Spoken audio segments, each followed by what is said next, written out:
सुंदर है। मैं सुमन इंदौरी, इंदौर से, अर्जुन भैया की मुंह भोली बहन।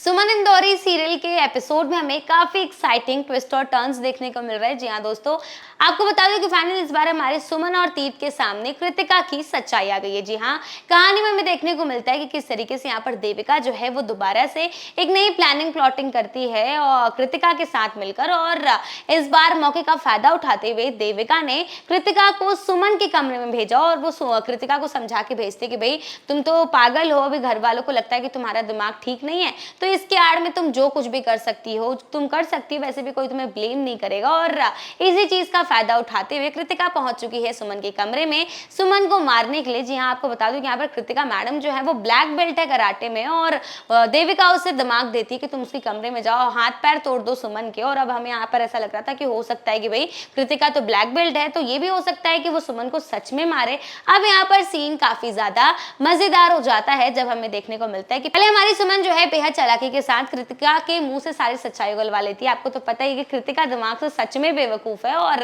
यहाँ पर चालाकी दिखाती है हमारी सुमन, और सुमन की चालाकी की वजह से इस बार कृतिका ने सारी सच्चाई अपने ही मुंह से कबूल ली है। और सबसे मजेदार बात तो यह है कि सुमन ने इन सारी चीजों को रिकॉर्ड भी कर लिया है। इसी के साथ कहानी में हमें देखने को मिलता है कि कृतिका जो है वो वार करने की कोशिश करती है सुमन पर, लेकिन हमारी सुमन भी कम नहीं है। और जैसे ही कृतिका मैडम यहाँ पर सुमन के भाई को कुछ भला बुरा कहती है, तो भाई यहाँ पर सुमन का गुस्सा जो है वो 7वें आसमान पर पहुंच जाता है, और गुस्से में आकर इस बार वही हमारी सुमन ने चाटे पे चाटे लगाए हैं कृतिका मैडम को, जिसकी वजह से उनकी बुद्धि तो जरूर सीधी हो गई होगी। और आने वाले ट्रैक में हमें देखने को मिलेगा कि इस बार देविका जो है वो कुछ भी करके तीर्थ और सुमन को अलग करने की कोशिश करने वाली है। और दिवाली के इस मौके पर इस बार घर में एक बेहद बड़ा तमाशा होने वाला है। वाला भी देखना बेहद इंटरेस्टिंग होगा कि किस तरीके से तीर्थ और सुमन इस नए ड्रामे का सामना करते हैं।